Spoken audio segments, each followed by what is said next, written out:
Hallelujah. Hallelujah. How many can listen to French, direct French? Ese ni bangahe bashobora kumva French. igifaransa? French. Ni bangahe bashobora kumva Good. igifaransa? Okay, that's good. So I think I can switch off and on to French, so off to English. Nshobora kuzajya mpinduranya igifaransa n'icyongereza nta kibazo. Because I've come with a team Kuko nazanye n'abantu of 8 people. 8. I wanted to invite them here so that I can introduce to you, but I'll switch on to French in 1 minute. Ndashaka ko begera hano imbere mbababwire hanyuma ndahita nsubira mu gifaransa mu minota mikeya. S'il vous plaît, vous pouvez juste avancer. Il y a Bishop là derrière, je vais juste t'inviter. Bishop Constant, tu peux venir, avance ici. Abantu Avancez twazanye l'équipe, avancez, comme ça twazanye je vous mushobora kwegera hano imbere vais vous vuba introduire vuba. rapidement, avance s'il vous plaît. Bishop Constant, tu peux venir aussi. Tu peux venir aussi. Je vais juste vous introduire un tout petit peu dans 1 minute. Juste vous présenter. Voilà, nous sommes venus en équipe de presque 8. Twazanye n'abantu bagera ku 8. J'ai à mes côtés, non il ne va pas parler, c'est juste, j'ai à mes côtés Papa Rémi, c'est un évangéliste. Papa Remy n'umuvugabutumwa. Il est avec moi des années, je l'aime, il m'aime beaucoup. Turakundana ndamukunda arankunda cyane. À notre côté, c'est Papa Francis Baoza. Turi kumwe na Papa Francis Bahoza. C'est lui qui gère la logistique, protocole et différentes choses. Niwe ujya utunganya byose bya logistique C'est n'ibindi. bien dans notre église. Nous avons Teke Teke, Teke qui est aussi un évangéliste. nawe ni umuvugabutumwa. Nous avons une station radio à Ouvira, une station radio Dufite radio ibuvira qui donne sur 90.0 MHz. ikorera kuri 90 Voilà, n'ibice 0 90.0 comme disent les Belges. 90.0. Et c'est directeur et pasteur Aubert qui gère cette radio-là. Rero uriya mugabo niwe directeur wayo kandi n'umushumba. Voilà, je suis venu avec aussi Nathalie, c'est une fille qui chante. On est venu ici pour vraiment apprendre parce que vous êtes à un niveau très élevé. Twaje turi kumwe na Nathalie n'umuririmbyi twaje no kwiga kuko muri ku rwego ruri Nous hejuru. sommes venus pour apprendre. Twaje no kwiga nanone. Voilà pourquoi nous sommes là. Niyo mpamvu turi na hano. Ensuite, enfin, nous avons le bishop Constant.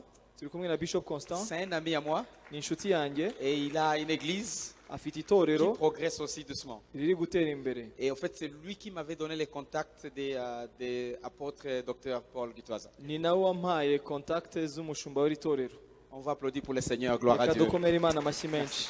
Nous avons aussi une autre personne avec nous qui est dans l'équipe média, Hari n'undi turi kumwe twazanye uri muri media qui n'est pas ici. ntabwo ari kuri uno murongo hano. Comprenez qu'il est dans la cabine. Ari muri kabine hara hejuru. Il est en train de connecter ce que nous faisons ici avec les amis à la maison. Arimo araduhuza nabo twasize mu rugo Comme ça, nous sommes ensemble, même les gens qui sont à la maison. kugira ngo dukomeze dukorane n'abari mu rugo. Voilà pourquoi je voulais faire en français, pour connecter avec aussi les gens qui sont à la maison et qui sont ailleurs. Niyo mpamvu nifuza no kubishyira mu gifaransa kugira ngo abo turi kumwe nabo hirya no hino babashe kumva. Applaudissons pour le Seigneur, merci beaucoup, comme ça on récupère le temps. Reka dukomere Imana yacu amashyi menshi. Alléluia. Amen. Je suis marié Ndashatse ndubatse et je suis père de beaucoup d'enfants, j'en ai 8. kandi mfite abana benshi 8. Amen, 8. J'ai 8 enfants en fait, 8. Mfite abana 8. 3 garçons Abahungu et batatu 5 filles. abakobwa Et je suis 5. fier de les dire, Kandi biranshimisha très fier de les kubivuga. dire. Biranshimisha kubivuga. Partout où je suis parti, Ahantu hose njya je me rencontrais toujours quelqu'un qui a beaucoup d'enfants plus que les autres. mba nifuza guhura n'umuntu ufite abana benshi kurusha abandi. J'ai terminé aux Seychelles Nageze Seychelles et puis je voulais rester à l'étranger. nifuzaga kugumayo Mais le Seigneur a voulu que je rentre à la maison. ariko Uwiteka yifuza ko ntaha. J'ai circulé dans beaucoup de pays Nazengurutse ahantu henshi et je voulais vraiment rester à l'étranger comme tant d'autres personnes. nakifuje rwose kuguma mu mahanga nk'abandi bose, Mais j'avais la pression ariko au plus profond de mon cœur. numvaga mu mutima wanjye Rentre à la maison mbwirwa et gutaha fais quelque chose pour moi. kandi ugire icyo unkorera. J'étais avec les amis de CTMI, je ne sais pas si vous connaissez, Chastity Ministry International. Nari mfite inshuti za CTMI, Michel Hardy, vous connaissez Michel Hardy? sinzi niba muzi umugabo witwa Michel Voilà. Hardy. Au fait, on était dans leur église de Seychelles Twari turi mu itorero ryabo muri avec Seychelles le pasteur Omesh. hamwe na Pasteur Homesh. Et quand j'étudiais, c'est là où j'allais pour prier. Rero igihe nigaga niho nasengeraga. Et il y avait toutes les portes pour dire que pour montrer que je puisse rester là. Nari mfite imiryango myinshi insaba kuhaguma Comme pasteur assistant. nk'umushumba wungirije. Et je me disais, oui, la porte est ouverte, donc c'est Dieu. Nkavuga ni imiryango irafunguye ni Imana. Ce ne sont pas toutes les portes qui sont ouvertes par Dieu. Ntabwo imiryango yose ikinguye ikingurwa n'Imana. Je me fais comprendre. sinzi niba Tu munyumva peux neza. penser qu'une porte est ouverte ushobora gutekereza ko umuryango ukinguye alors que ce n'est pas ouverte par Dieu. ariko nanone udakinguwe n'Imana. Tout semble bien, tout est bien. Comme Moïse, ibintu birasa neza nk'uko Mose tout était byamugendekeraga. super pour qu'il reste en Égypte. ibintu byose byasaga neza kugira ngo agume muri Mais Egiputa, ce n'était pas Dieu vraiment pour qu'il reste en ariko mu Égypte. by'ukuri ntibyari Imana. Et j'ai senti la pression dans mon cœur kandi numva mu mutima de wanjye rentrer au pays. ikintu kimbwira gutaha. Et quand je voulais rentrer, nshatse j'ai gutaha commencé à communiquer avec les amis à Kinshasa, à Goma, à Bukavu, dans les grandes villes. nangira kubwira imijyi yacu iyo ngiyo ikomeye, Bukavu, Goma, Kinshasa. Et les gens voulaient que je puisse aller à Kin. ntangira kubwira abantu ko nshaka kujya muri D'autres Kinshasa, voulaient aller à Goma, abandi bati ngwino i Goma, d'autres à Bukavu. abandi bati Ce sont des Bukavu. grandes villes, en fait. iyo ni imijyi minini, Mais j'ai eu la pression ariko numva d'aller à Ouvira, ko ngomba kujya i qui est une Buvira. petite ville en croissance. ni akajyi gato kari kuzamuka. C'est à peu près 700 000 habitants. On tend vers 900 000 habitants pour le moment. abantu ibihumbi 700 hafi 900 ubu ngubu. Et quand je suis arrivé là, c'était en 2006, mpageze 2006 tout semblait négatif. ibintu byose byasaga nkaho bidahura. Je venais d'un endroit très propre. nari nturutse ahantu heza J'ai hasa rencontré neza, un endroit trop sale. mpura n'ahantu habi hasa En nabi, termes de poussière, mu mukungugu, en termes d'environnement, miturire. vous savez, vous pouvez naître au village, mushobora kuvukira mu cyaro, mais seulement une année en ville, ariko umwaka umwe mu mujyi ton corps commence à sentir comme si tu es vraiment de la ville qui est du village. ugatangira kwiyumvamo yuko uri umunyamujyi kurusha umunyacyaro, N'est-ce pas vrai? sibyo? Prenons l'exemple de manger. Reka dufate ibijyanye Si vous êtes n'imirire. habitué à mal manger, nimba umenyereye kurya nabi, et vous avez la grâce maintenant de manger mayonnaise, Ariko uyu piment munsi et des œufs ukaba et ufite de amahirwe bonnes yo kurya choses, mayoneze, juste une année. amagi, umwaka umwe Et si gusa, on vous ramène au village, bagusubije mu cyaro, vous sentez comme si... Non. uba wumva nkaho atari byo. Moi, je suis né à Bujumbura. njye navukiye i Burundi, Et mon père travaillait à l'ambassade des États-Unis. kandi data agakora muri ambasade Mais il y'abanyamerika, est mort quand j'avais 13 ans. kandi yitabye Imana afite imyaka Et 13. tout devenait trop mal. ibintu byose bisa Mais nabi. quand le Seigneur a ouvert une porte Imana ikinguye imiryango pour que je puisse faire les études universitaires à l'étranger, kugira ngo nige kaminuza hanze, tout est redevenu encore mieux. ibintu birongera bisa Et je neza. commençais à me sentir, voilà maintenant ma vie. ntanye kuvuga ngo dore ubuzima ni ubu ngubu rero. Mais je vous informe, ariko j'ai ndabamenyesha, accepté de rester là. nahisemo kuhaguma. Bishop Laurent a parlé des choses très profondes qui ont touché mon cœur. Bishop Laurent yavugaga ibintu byakoraga ku mutima wanjye. Quand le Seigneur t'appelle, igihe Imana il te met ikuhamagara dans un coin. igushyira ahantu mu Et nguni, ta grâce va être élevée pendant que tu vas rester dans ce coin-là. ubuntu bwawe rero buzazamuka ukomeje kuguma aho hantu. Dieu, il est Dieu au village comme en ville. Imana ni Imana yo mu cyaro nk'uko ariyo mu mujyi. Je ne vais pas crier sur vous. ntabwo nshaka kubatoteresha amagambo, Amen.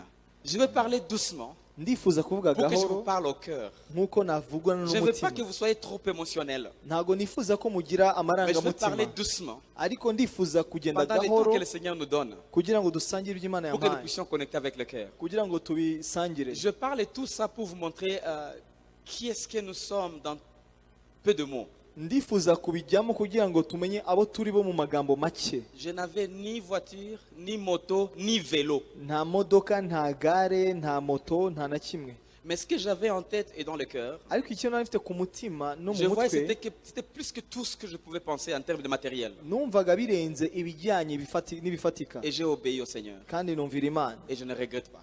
kandi sinjya mnicuza. Ça fait 10 ans qu'on a redémarré les ministères. hashize imyaka 10 dutangiye umurimo. En fait, c'est l'église El Shaddai. ni itorero El Shaddai, Ce n'est pas Zion. ntabwo nyobora itorero rya Zion. Comment nous sommes venus ici? hano rero twahageze dute?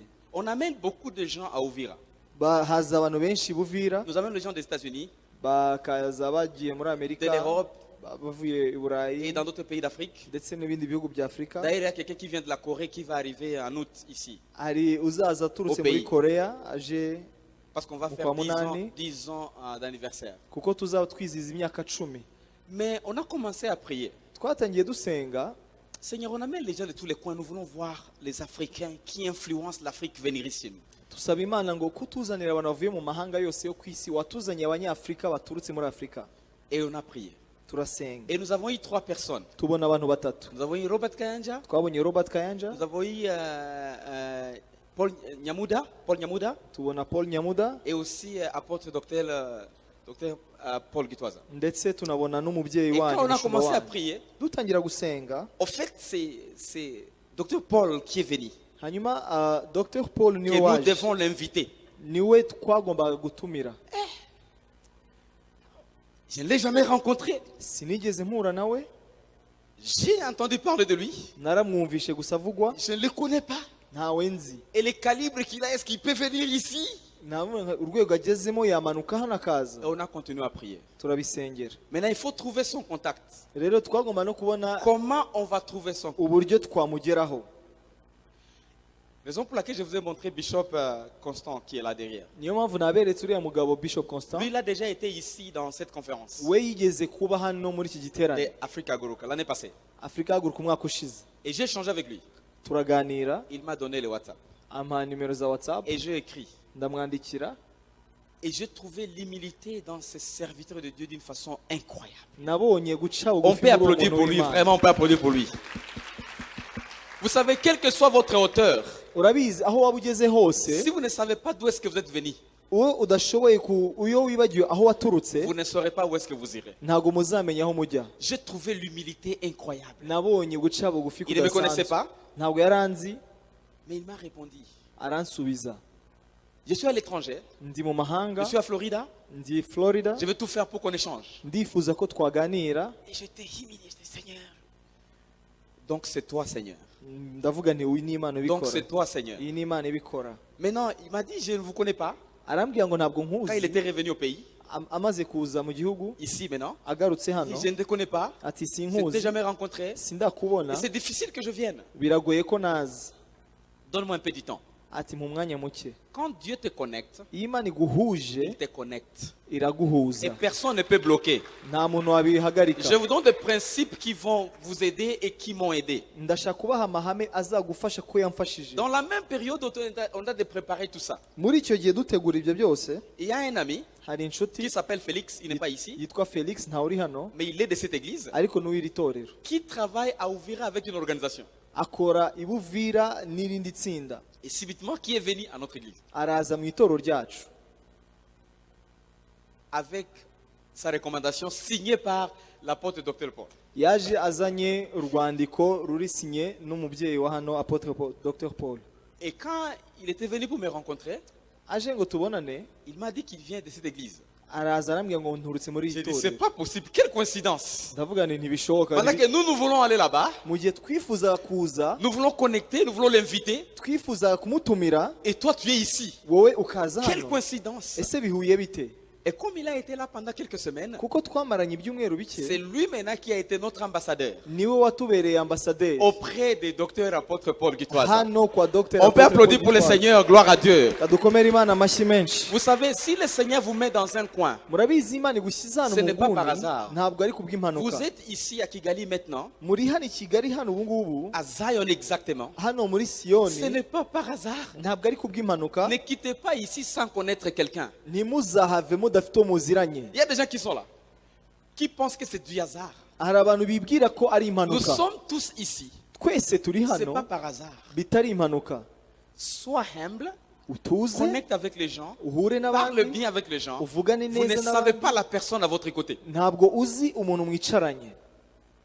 Salut quelqu'un à gauche et à droite. Suhuza mugenzi wawe iburyo n'ibumoso. Dis bonjour à quelqu'un. Umusuhuze. Ou bon après-midi à quelqu'un. Uti umugoroba Donne mwiza. ton nom à quelqu'un. Umuhe izina Je ryawe. m'appelle Steven Alembe. Je m'appelle Yannick Kanuma. Voilà Yannick, merci beaucoup. Merci, Ne, Fayon. ne montrez pas ton pouvoir, tu vois, moi je suis, tu vois tous les titres que tu as. Non, dis Oui. seulement ton nom. Wishyiraho amazina menshi wivuga uwo uriwe, vuga izina gusa. Parce qu'il y a des gens qui auront peur de ton pouvoir Kuko hari abantu bashaka gutinya uwo uriwe, et qui ne vont pas connecter avec toi. bagatinya kukwegera.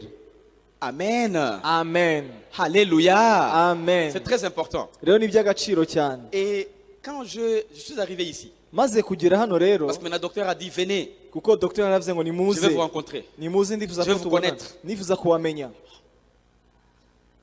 Et c'était avec un grand retard, tout était prévu. Ibintu byose byari bimeze nk'aho byateguwe. La dernière minute avant de quitter, Umunota umwe mbere y'uko tuza, pasteur Robert, Pasteur Robert qui coordonne Africa Goroka, urimo urakordona Afurika qui a Haguruka, dit, on behalf of Dr. Apostle Paul Gitwaza, yaravuze ngo mu rwego rwa Dr. Apostle Paul he has Gitwaza told me yambwiye ngo that you will have time to share ati muzagirana ibihe muganire, on Thursday morning uzigisha ku wa kane mu and on gitondo Sunday second service. ndetse no ku cyumweru culte ya kabiri. Dernière minute. Ku munota wa nyuma rwose Seigneur, ndavuga ni Imana, nous sommes ici, nous tous, twese turi hano nous sommes sous une certaine responsabilité. turi munsi y'inshingano runaka, Quels que soient nos pouvoirs, ubushobozi ubwo ari quel bwo que bwose soit tout dufite, ce que nous faisons, ibyo twaba dukora nous byose sommes là turi hano en dessous de l'apôtre Dr. Paul Gitwaza. munsi y'uwo muyobozi Et nous Dr. devons Apostle connecter Paul. avec cette vision ici. kandi tugomba guhuza n'iryo yerekwa. Amen. Amen. Et quelle est la vision? kandi iryo yerekwa ni irihe? Afrique, lève-toi. Afurika haguruka. Afrique, lève-toi. Afrika haguruka. Lèvons-nous s'il vous plaît, on va applaudir pour le docteur Paul Gitwaza mureke twese et pour tous duhaguruke les serviteurs qui servent ici. tumukomere mu mashyi, Et aussi recevoir en même temps les gens qui nous suivent de tous les coins du monde. ndetse tunakire n'abantu bose Et les badukurikirana gens qui hirya nous no suivent hino. par la radio abantu badukurikira et kuri par la radiyo, télé aussi. kuri televiziyo. Applaudissons pour le Seigneur. Twese Alléluia. dukomere Imana amashyi. Wouh, Alléluia. Amen. Prenons place s'il vous plaît. Reka twicare, Prenons place. reka twicare. Quand on a commencé les dimanches, dutangira rero ku cyumweru si je peux vous parler de témoignage en témoignage en témoignage en témoignage. nababwira ibintu byose bijyanye n'iby'Imana yakoze byinshi by'ubuhamya. Je me suis marié à l'âge de 22 ans. Nashatse mfite imyaka 22. J'ai 22 ans de mariage. Mfite imyaka 22 nubatse. Pour dire que j'ai quel âge? Mfite imyaka ingahe? 44 ans. 44. Donc je ne suis pas trop petit Ntabwo ndakana et je ne suis pas trop vieux. kandi sinshaje. Je suis juste de mesure. Ndi hagati aho ngaho. Plus de 10 ans de ministère. Mfite imyaka irenga 10 y'umurimo. Et j'ai visité beaucoup de pays. Nagenze ahantu Le henshi. Seigneur m'a donné un fardeau Imana yashyizeho umutwaro pour élever les leaders émergents. kugira ngo duhagurutse abayobozi. Relever les leaders émergents. Duhagurutse abayobozi Les batera imbere. entrepreneurs émergents. Abantu bakora Pour la imirimo cause du royaume. kubera impamvu z'ubwami. Parce que ces derniers moments, Kuko ni muri icyo c'est gihe nous qui allons financer les derniers réveils. ni twebwe tugomba gushyigikira ububyutse buzaza. Laisse-moi te dire, Umva nkubwire, celui qui te donne uguhaye aura toujours le pouvoir sur toi. azahora agufiteho ubushobozi. Je ne veux pas crier sur toi. Ntabwo nshaka Je kugusakuriza te donne la sagesse. ariko ndashaka kuguha Celui qui ubwenge. te donne Umuntu wese aura uguhaye toujours un pouvoir sur toi. azakugiraho ubushobozi imyaka yose. Mubyumve neza, Je reprends. ndashaka Celui kubisubiramo. qui te donne Umuntu wese aura uguha toujours un pouvoir sur toi. azahora agufiteho ubushobozi. Un exemple, papa, avance un peu. Egera hano papa, Observez. mundebe neza. Je vais donner cette bouteille à qui? Ndashaka kumuha, À Jean-Pierre. Regarde. ndashaka guha Jean Pierre Regarde. iri cupa. Stop. Buretse Non, non, gaturebe. fais ça. Zana Où est ma main? ikiganza. Ikiganza cyanjye Où est ma kiri main? he? Icyanjye Et où kiri est sa main? he? Icye kiri he? Sagesse divine. Mwakiriye ubwenge. Dites au voisin, faites attention. Ubwira mugenzi ngo witonde, Sois sage. witonde. Dites au voisin, fais attention, sois sage. Mubwire ngo itonde ube umunyabwenge. Mwambie, dis-lui. Mubwire ngo ube umunyabwenge. Dis-lui, sois sage. Mubwire ngo ube umunyabwenge. La sagesse divine. Ubwenge bw'Imana Il faut être donneur. ugomba kuba Voilà umutanzi. pourquoi l'église doit être Niyo donneur. mpamvu itorero rigomba gutanga. Ça, c'est à toi. Non, c'est à toi, je te Ayo donne. mazi ndayaguhaye. Alléluia. Amen. C'est très important. Rero ni C'est iby'agaciro. très important. Ni iby'agaciro. Pourquoi j'ai dit tout ça? Ni kuki mbivuze? C'est ce que le Seigneur a mis dans mon cœur. Nicyo Imana yampaye kubabwira. L'Afrique doit être debout. Afrika igomba guhaguruka. Africa Haguruka. Afrika igomba guhaguruka. L'Afrique doit être debout. Afrika igomba guhaguruka. Africa arise. Afrika haguruka. Il y a, en fait, le thème que je veux partager, Umutwe w'amagambo c'est tuvugana les caractères. ni Les caractères d'un bon gardien. Ni Character of a good guard. ni kamere y'umurinzi mwiza. Parce qu'on nous a parlé Kuko batubwiye ko que le gardien yuko umurinzi doit garder agomba kurinda ses portes. imiryango ye. N'est-ce pas? C'est ça le thème, n'est-ce pas? Si wo mutwe w'amagambo? Laisse-moi d'abord connecter avec vous. Turimo turahuza. Qui était le dimanche quand docteur a démarré la conférence? Ninde wari uhari igihe igiterane cyatangiraga? La croisade là en bas. Igihe twatangiraga Sur terrain. hariya hirya. Vous êtes là? Ouais. Je vais poser quelques questions. Ndashaka kubabaza ikibazo. Il a parlé de combien de choses qui attaquent le pied du gardien. Yavuze ibintu bingahe bya Six. bitera Merci ibirenge beaucoup. by'umurinzi? Maladie numéro 1. Icya mbere, Quoi? Exclusion. Merci. Numéro 2. icya kabiri, Parce que nous ne voulons pas créer une église émotionnelle. Yeah! ntabwo Mais- dushaka Mais il n'y a rien dans la tête. gukora itorero riri mu marangamutima ridafite ikintu mu mutwe. Excusez-moi, l'église d'Afrique, c'est une église émotionnelle. Murabizi itorero rya Afurika rikozwe mu marangamutima cyane. Et c'est comme ça que quand de voir les Africains vont à l'étranger pour prêcher, Niyo mpamvu iyo ubonye abanyafurika bagiye i Burayi kubwiriza, des fois les Européens regardent. rimwe abazungu baratureba, Les gars, ils sont hot. aba bantu barashyushye cyane. Et puis après, il dit, aidez-moi maintenant, je vais rentrer. You were hot in the church. Barashyushye cyane. Iyo arangije aravuga ngo nimumfashe ngiye gutaha. Ubwo uko ni ugushyuha. Parce que nous sommes émotionnels. Uko ni ugushyuha, ni Tellement amarangamutima. émotionnels. Ni amarangamutima. Tellement que des fois, on pense que si quelqu'un parle doucement, il n'a pas d'onction. Rimwe na rimwe dutekereza ko iyo umuntu avuga gahoro atagira amavuta. Je n'ai jamais vu Jésus crier, Ntabwo nigeze mbona Kristo asenga sauf devant les tombeaux de Lazare. keretse umunsi yasenze imbere y'imva Donnez-moi ya un seul Lazaro. verset où Jésus a crié. Nimunyereke ahantu Kristo yasakuzaga. Alléluia. Et les gens disent, il y avait l'onction. L'onction, ce n'est pas les cris. Amavuta rero ntabwo ari urusaku. L'onction, c'est la charge spirituelle. Amavuta ni Qui vient sur la vie de umutwaro quelqu'un uza ku buzima et qui bw'umuntu impose les mots dans les cœurs des gens. ugashyira ubuzima cyangwa se amagambo mu mitima y'abantu. C'est pas les cris. Ntabwo ari urusaku. Caractère Kamere d'un bon gardien. y'umurinzi mwiza.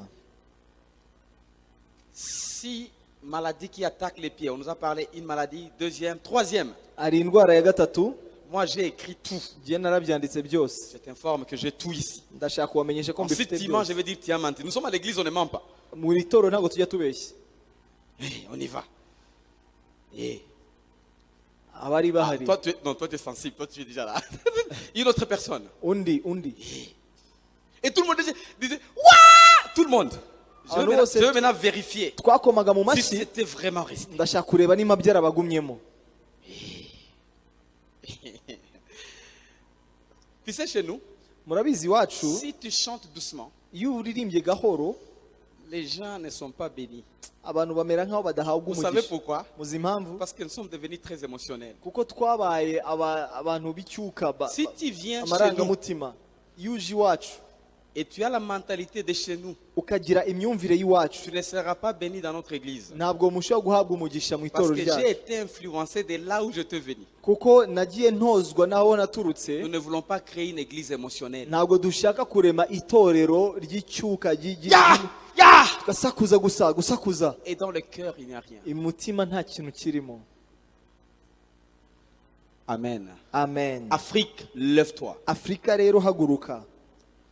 Afrique, lève-toi. Dis au voisin, l'Africain, lève-toi. Bwira mugenzi wawe ngo wa munyafurika haguruka. Il ne faut pas crier sur l'oreille, non, dis seulement, dis. Oya, ntusakuze mubwire Deux fois, gusa. trois fois, comme ça va entrer plus. Kabiri gatatu Et il y a musubiriremo. d'autres qui ne disent rien sur là. Hari abantu batabivuga. Je ne suis pas une statue. Ntabwo ndi statue. Je suis un humain. Ntabwo ndi Et je ishusho. vous partage des choses de mon cœur. Ndi umuntu kandi ababwira ibintu biri ku mutima. En fait, prêcher, c'est pas une pièce théâtrale. Murabizi kubwiriza ntabwo ari théâtre, ntabwo ari inkinamico. C'est parler pour Dieu. Ni kuvuga nk'Imana. Et je vous ai montré d'où est-ce que nous sommes venus et pourquoi nous sommes là. Voilà, je vous dis que vraiment c'est une connexion spirituelle. Ndababwira ukuntu twaje tukaba turi hano n'uburyo Imana yaduhuje. Troisième chose, Icya gatatu, qu'est-ce que le docteur a dit? ni ikihe kintu cya gatatu Dr yavuze? Je vous informe, nous sommes ici sous sa responsabilité spirituelle maintenant. Ndabamenyesha yuko turi hano munsi y'ubushobozi bwe mu mwuka. Et il a déclenché l'alarme. Kandi hari ikintu yavugije Il a sonné la ikondera. trompette. Yavugije ikondera. Je veux vérifier si vraiment nous sommes là. Ndashaka kumenya nimba duhari Ou nous sommes seulement là. cyangwa turahari kubwo kuhaba. Troisième, maladie qui attaque les pieds du gardien. Indwara ya gatatu Oui, itera pasteur. ibirenge by'umurinzi. Irresponsabilité. Inshingano, kutagira inshingano. Merci beaucoup. Et c'est bien suivi. Kandi birakurikirana neza. L'irresponsabilité. Ni ikibazo cyo kutagira inshingano. Que l'Africain était responsable. Ko abanyafurika batigeze bafata Nous inshingano devons nous zabo. réveiller. Tugomba guhaguruka. Quatrième chose, Icya kane, qu'est-ce qu'il a dit? ni iki yavuze? Oui, maman. Unbelief. Unbelief? Avant d'arriver là, maman a dit, nous avons l'essence de dire, ça ne me regarde pas après tout. Mbere ko tugeraho mama yabaje kuvuga ngo ntago bindeba. S'il y a un problème chez les voisins, Nimba hari ikibazo ku muturanyi ça ne me regarde pas. ntikikureba. S'il y a un problème sur la route, Nimba hari ikibazo mu muhanda ça ne regarde pas. ntikindeba. même dans les églises, no mu on itorero peut entrer dans l'église. dushobora kwinjira mu nzu La y'Imana chaise est mal placée. ugasanga intebe irahindurije acuritse. Après, tous les gens de protocole vont arranger. Ça ne me regarde abantu pas. bo muri protokoli niko kazi kabo ntibindeba. Ce n'est pas le cas pour les autres. Ibyo siko abandi babikora. Allô? Allo Allô? allo Fais seulement ça si nous sommes ensemble. Nous sommes ensemble là? Là derrière, nous sommes ensemble. gira gutya niba turi kumwe. Je ne crois pas si nous sommes ensemble là. Là derrière, là derrière. Gira gutya niba turi kumwe. Ab'inyuma Il y a des gens très sérieux là. Merci beaucoup. barakoze cyane. Merci beaucoup. Cinquième chose. Icya gatanu Qu'est-ce que le docteur a dit? ni ikihe kintu Dr yavuze? Il a sonné la trompette à haute voix. Yavugije ikondera hejuru À cyane. haute voix. Ayivuza hejuru Et c'est cyane. le seul jour qu'il a porté veste. C'est-à-dire il a respecté tout le monde en sonnant la trompette. Narabyitegereje niwo munsi yambaye ikoti wonyine Et mon cœur était tellement touché. kandi umutima wanjye Et wakozweho. j'ai écrit soigneusement. Byose narabyanditse Et je vais vérifier. Et dimanche, je vais encore vérifier. kandi no ku cyumweru nzabisubiramo ndebe niba Est-ce que mubyibuka. les gens ont connecté avec le cœur de l'apôtre? Ese ku cyumweru abantu bahuje n'umutima w'umushumba? Ah. Oui, papa.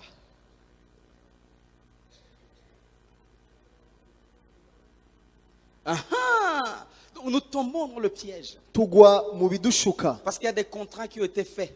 kuko hari Même amasezerano pendant la yasinywe colonisation. ndetse na mbere y'uko habaho Et ubwigenge. aujourd'hui, nous tombons dans ces pièges-là. Uyu munsi turacyagwa muri ibyo bibazo. Et la dernière maladie, kandi iyi ndwara ya nyuma indwara ya nyuma il a parlé de distraction of fake comfort. Distraction of fake comfort, c'est-à-dire mauvais confort. kurangarira ibikugusha neza bitari byo. Donc on te dit, voilà, prends un peu d'argent, c'est ce qu'on appelle corruption. Umuntu Prends un peu. hano hanze tubyita ruswa. Umuntu akagushukisha udufaranga, Je vais te construire une belle maison. ndashaka kukubakira inzu nziza Mais ne fais pas ça et ça et ça. ariko ntukazajya ujya muri ibi n'ibi Pour les ntibikureba. autres Africains. Twebwe abanyafurika. Et il a donné 4 médicaments, 4 remèdes. Avuga noneho imiti y'ubwoko bune. Tu n'es pas venu m'écouter, tu es venu écouter l'apôtre Dr Paul. Ntabwo ari njye wari uje kumva, waje kumva apotre Je Dr vais Paul. connecter avec son cœur avant d'aller dans ce que je veux partager avec vous. Ndifuza ko mucomeka ku mutima we mbere yuko mbabwira icyo nshaka kubabwira, Parce que nous sommes là à cause de ça. ko turi hano ku bwabyo. La trompette a été sonnée. Ikondera ryaravugijwe. Bon. Ikondera ryaravugijwe. Afrique, lève-toi. Afrika haguruka. 4 médicaments. Icya kane. Médicament numéro 1. Icya kane inuza ya mbere, umuti wa mbere. Si j'ai crié sur vous là, si j'ai crié sur vous, Iyo nza kuba ndi vous gusakuza auriez déjà commencé à... mwari kuba musimbuka hano mwazamutse. Non, non, Oya si je uko ne bigenda. crie pas. Ntago nsakuza, Raisonnons. Nous ne voulons pas Tekereze. créer une église ntago dusakuza. de l'Afrique Itoro rya Afurika tellement émotionnelle. Rentrons dans nos têtes. iri ku marangamutima. Nous sommes le seul continent où les chrétiens ne raisonnent pas convenablement. Turi muri ya migabane aho abakristo badafata umwanya wo gutekereza. Tout est foi. Ibintu byose ni Et ukwizera. maintenant là, revérifions ce qu'on a entendu. Uyu munsi ndashaka ko dusuzuma ibyo twumvise. Oui, maman. C'est intéressant. Merci beaucoup. Être debout à côté du Seigneur. Tugomba guhagarara hafi y'umwami. C'est-à-dire croire au Seigneur. Tugomba kwizera Imana. Rester avec Dieu. Kugumana n'Imana. Rester à ses côtés. Kuguma iruhande Deuxième rw'Imana. médicament. Icya kabiri, umuti. Oui, papa.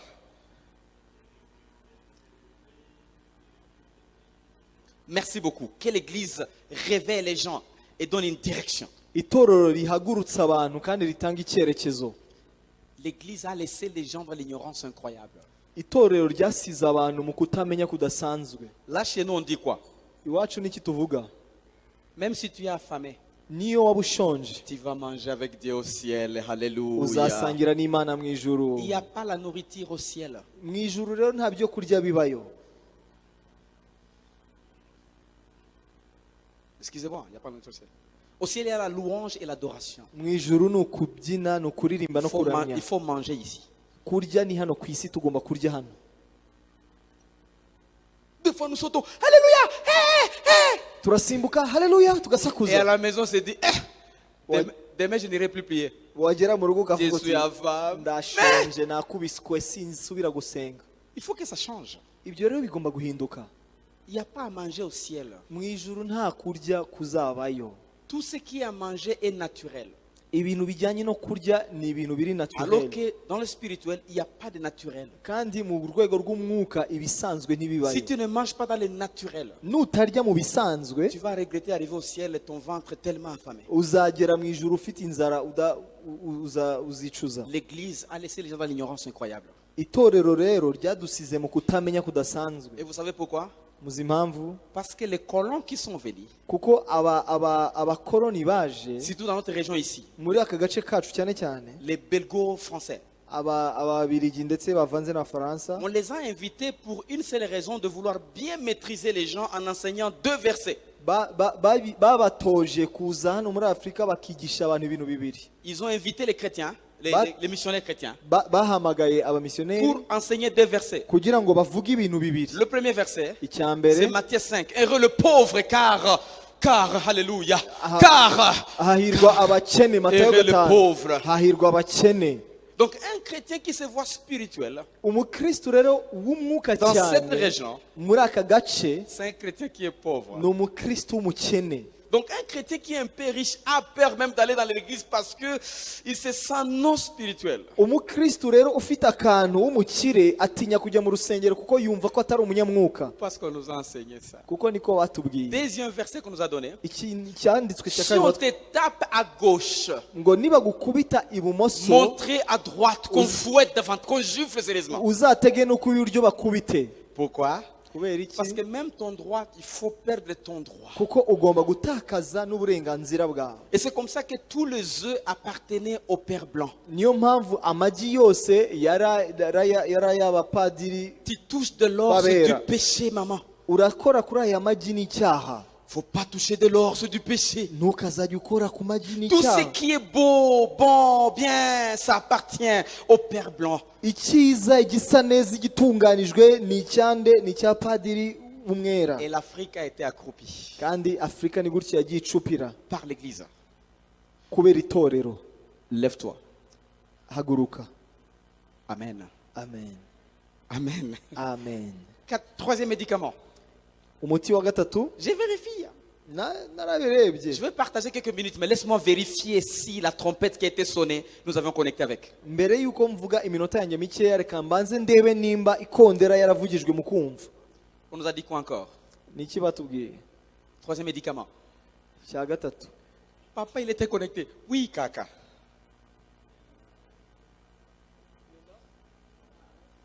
Marcher dans les valeurs.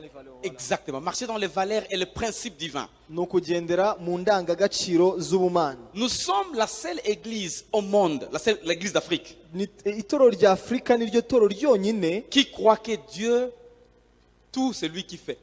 ryizera ko Imana ikora byose. La seule. Ni twe twenyine. Tellement que je peux quitter ma maison, je prie Seigneur.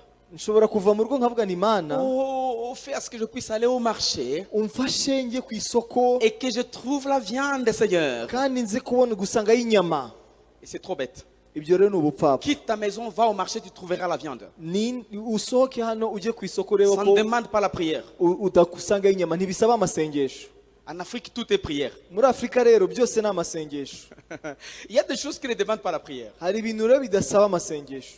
Voilà pourquoi les païens, Niyo mpamvu abapagani ils ont pris l'avance. bateye imbere, Et les chrétiens, abakristu nous sommes en retard. bagasubira inyuma. Lève-toi. Haguruka.